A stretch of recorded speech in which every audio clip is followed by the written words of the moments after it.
Bonjour et bienvenue pour le message du tarot. Alors là, vous avez beaucoup cette idée de croire malgré l'adversité, croire malgré la perte de quelque chose. Il y a quelque chose qui vous échappe, il y a quelque chose que vous n'arrivez pas à comprendre, il y a quelque chose que vous n'arrivez pas à saisir avec le mental. Dans le mental, c'est pas facile, c'est même très très compliqué. Parce que votre mental est obstrué, obscurci par une situation du passé. Vous avez un grand sentiment de perte, vous avez un grand sentiment d'avoir raté quelque chose, d'avoir perdu quelque chose. Et vous avez ici le mental, vous avez le chevalier d'épée et vous avez le page d'épée. Et il y a cette idée que vous vous demandez beaucoup si vous avez fait le bon choix, vous vous demandez beaucoup si vous avez fait la bonne action et surtout si vous avez bien fait. Je crois que ce n'est pas la peine de vous poser la question. Les dés sont jetés, les dés sont déjà lancés. En fait, vous n'avez fait qu'agir avec votre propre destinée. Vous ne pouviez pas faire autrement. Vous avez ici la reine de bâton qui nous dit que ce que vous avez perdu, ou l'impression, ce sentiment que vous avez d'avoir perdu quelque chose, c'est tout à fait normal. Pourquoi c'est normal? Parce qu'en fait, ça va faire brûler, au sens littéral du terme, quelque chose qui date depuis très très longtemps. Un sentiment, une émotion qui était très difficile ici de mettre en lumière et de se défaire de cette émotion. Et vous allez pouvoir en fait libérer une puissance, une force à partir de ces cendres. À partir de ce quelque chose qui va disparaître, vous allez pouvoir, et vous avez ici le 10 d'épée, vous allez pouvoir relancer quelque chose de beaucoup plus clair, de beaucoup plus novateur et surtout de beaucoup plus léger, parce que ce passé vous obstrue la possibilité d'avancement, la possibilité de progrès, la possibilité de faire quelque chose de grand. Vous avez ici le 9 de coupe. Ce 9 de coupe nous dit, c'est plus vous allez vous connecter à votre intuition, plus vous allez vous connecter à votre désir, et vous avez le diable ici, plus vous allez pouvoir mettre en lumière quelque chose qui va vous motiver. En fait, il faut laisser ce questionnement au placard. Ça ne veut pas dire que vous allez pouvoir le résoudre, ce questionnement. Ce questionnement sera toujours en arrière-plan, il sera toujours dans l'ombre, mais il faut pour l'instant ne pas tenter d'y répondre à la question. Parce que vous n'avez pas assez d'informations, vous n'avez pas assez d'éléments pour pouvoir y répondre. Par contre, ce que vous pouvez, c'est à partir de ce qui a été perdu, à partir de ce qui vous a échappé, de construire quelque chose qui vous tient à cœur et qui va vous motiver. Vous avez ici la grande papesse, exactement. En fait, tout est dans l'intuition, rien n'est dans le mental. Le mental, il faut le laisser au placard, parce que vous avez ici le pape, la papesse. Les deux nous disent que l'information est en vous, elle n'est pas à l'extérieur. La connaissance est en vous. La connaissance de quoi? De ce quelque chose qui va vous faire grandir, qui va vous élever, qui va vous faire progresser, qui va vous apporter des opportunités. Et vous avez ici l'ermite qui nous dit la sagesse est en vous. Il y a encore cette idée d'intuition, il y a encore cette idée de quelque chose qui est en vous et qui est profondément ancré dans votre cœur et dans votre âme. Vous avez ensuite la reine de denier. Il faut du temps pour vous débarrasser de ça. Il faut beaucoup de temps pour vous débarrasser de quelque chose. Il ne faut pas précipiter les choses. Il faut vous concentrer sur ce qui est visible, sur ce qui est accessible pour l'instant. Parce que les raisons de pourquoi ça vous a échappé ici quelque chose, vous ne pouvez pas l'obtenir maintenant, immédiatement. La force réside dans votre capacité de résilience, de laisser la volonté derrière vous, de laisser la volonté au placard. La volonté, c'est ce mental qui veut à tout prix comprendre les raisons de pourquoi ça vous a échappé. Mais en fait, pourquoi ça vous a échappé, si je peux me permettre ici, c'est parce que ça devait vous conduire vers l'éveil d'un désir profond, très profond, que vous ne pouviez pas obtenir si vous étiez resté dans cette situation-là.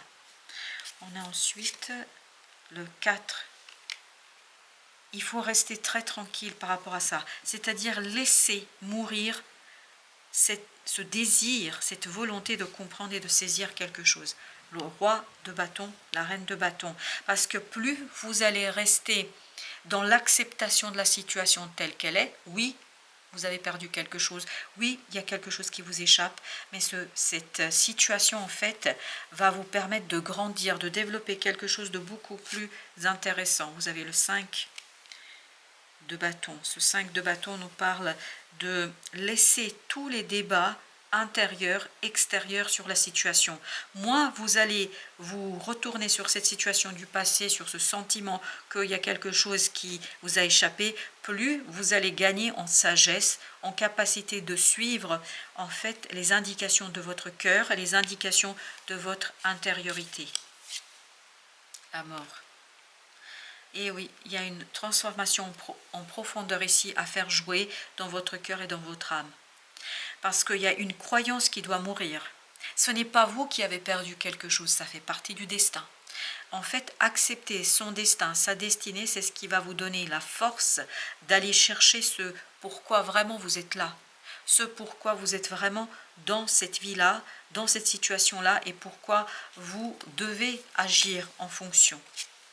Vous avez le pendu. Vous voyez, c'est vraiment une question de ne pas trahir son propre désir, ne pas trahir quelque chose qui est en vous.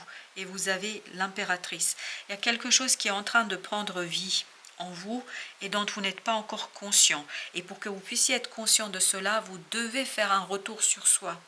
Vous devez faire un retour vers votre intériorité parce que c'est là que vous allez changer et que vous allez trouver ce changement dont vous avez besoin pour quitter ce questionnement, parce qu'il y a trop de questions. Vous dépensez votre énergie inutilement ici à vous poser des questions inutiles. Ce que vous devriez faire, c'est agir, c'est faire quelque chose où votre énergie est concentrée sur l'action, sur la réalisation, sur la transformation et non sur ce questionnement qui n'est pas utile. Et vous avez encore l'empereur. Parce que là, ça fait vraiment ce côté, on pense, on réfléchit, on se pose 1000 questions et il n'y a aucune réponse qui arrive. Donc on dépense son énergie pour rien. Alors que cette énergie pourrait être redirigée vers la réalisation de quelque chose. Même si je pense que cette énergie n'est pas encore dans la manifestation. Elle va être, parce que tout à l'heure vous aviez l'impératrice qui nous disait qu'il y a quelque chose qui est en train de germer. Et vous, votre mission ici, c'est de mettre en lumière cette gestation.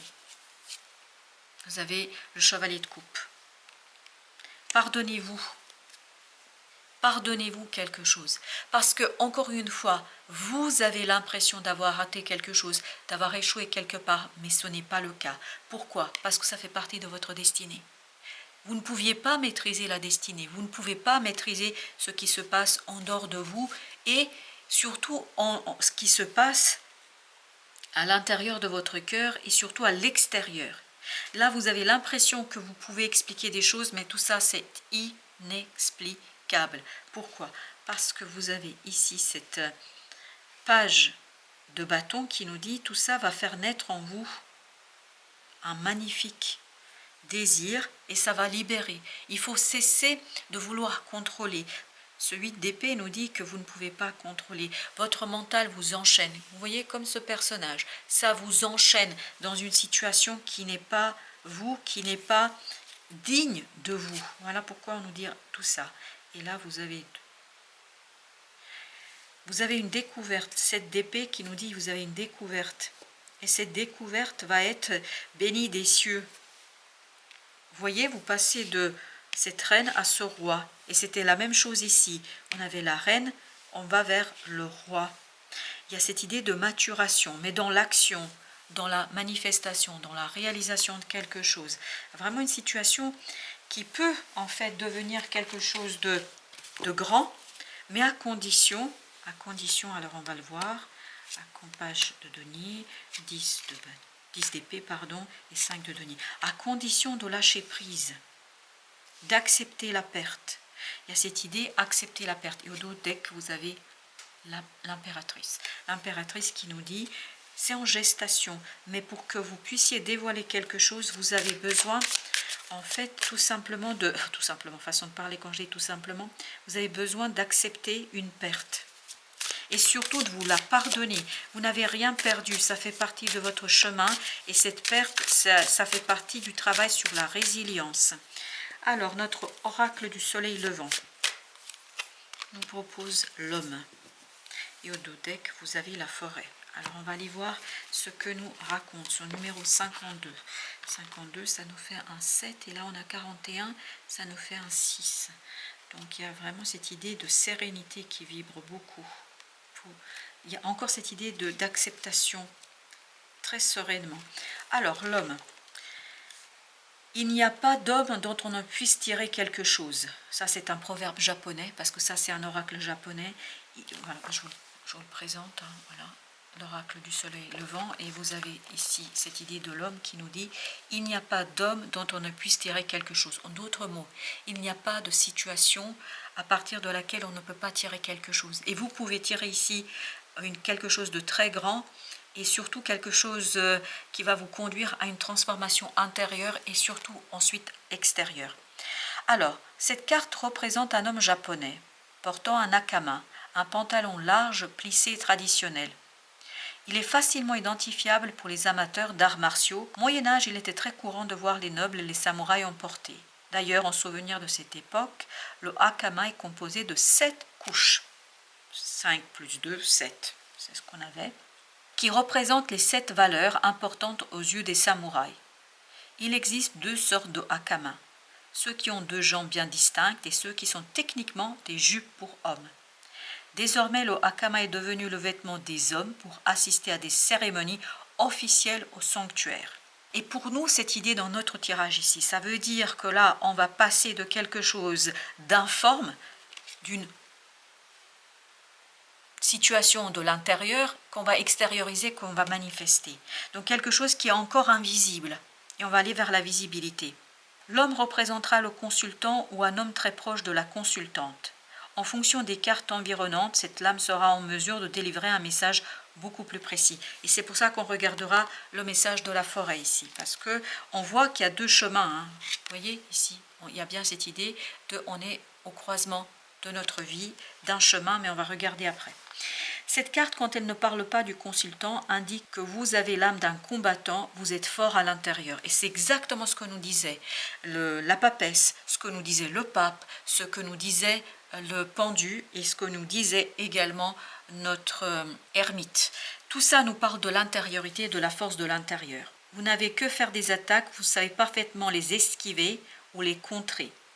Avec l'homme en akama, vous saurez ou apprendrez à vous défendre, car il est hors de question pour vous de perdre la partie. Ce que vous avez perdu, c'est pour gagner autre chose qui sera encore plus grand. Voilà ce qu'on nous raconte ici. Il n'y a aucune volonté de dominer, juste de canaliser votre énergie, et ça c'est les 2 rois qu'on avait, le roi de denier et le roi de bâton. Donc canaliser son énergie, gagner des combats intérieurs et personnels. On va voir maintenant le numéro 41 qui nous parle justement de la forêt, 4, 1, 5.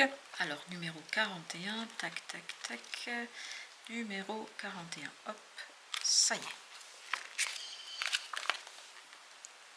Même le chemin le plus lointain commence par un pas. Encore un autre proverbe japonais. Quand la forêt primaire apparaît dans un tirage, cela évoque une décision à prendre. Votre décision à prendre, elle est en train de se construire, elle est en train de prendre place. Plusieurs chemins de l'initiation s'offrent à nous. La forêt évoque ces voies qu'il convient de suivre en contradiction avec les chemins que l'on prend. Nous cherchons tous à atteindre un but. Il y a quelque chose qui vous a échappé par rapport à un but que vous vouliez atteindre. Quelque chose que vous n'avez pas réussi. Mais en fait, l'échec que vous avez subi, entre guillemets l'échec, ce n'est qu'une façon pour vous réorienter vers un nouveau chemin. C'est pas ce qui est marqué là-dedans, c'est ce que je canalise. Nous cherchons tous, et là je relis à nous notre petit oracle, nous cherchons tous à atteindre un but en croyant qu'il nous faut choisir la route la plus directe, sans même prendre le temps de profiter du paysage, des gens que nous croisons, des expériences que nous vivons. Cette carte de la forêt primaire nous confirme ce qu'exprimait Lao Tzu. Le bonheur n'est pas au bout du chemin, c'est le chemin. Elle nous propose alors de faire un choix. C'est pour ça qu'il y a ce côté perte. 2 chemins, 2 opportunités, 2 personnes se présentent à nous et c'est le moment de décider la voie que nous désirons suivre. Laquelle de ces 2 routes allons-nous prendre? celle qui représente notre zone de confort ou celle qui nous propose l'inconnu avec son lot de bonnes ou mauvaises surprises et toutes les peurs que cela réveille en nous. La voie est libre, mais l'une d'elles nous délivrera bien plus que l'autre. Et je pense que c'est là-dessus que ça se joue pour vous. Il y a une voie qui va vous délivrer de quelque chose de beaucoup plus profond que ce que vous pensez aujourd'hui. Donc je crois que là, il y a quelque chose qui vous invite à vraiment aller beaucoup plus en profondeur, parce que c'est là que va se révéler une magnifique et belle opportunité qui vous échappe aujourd'hui parce que votre mental cherche à comprendre pourquoi ça n'a pas fonctionné, alors que ça n'a pas fonctionné pour vous ouvrir une nouvelle voie.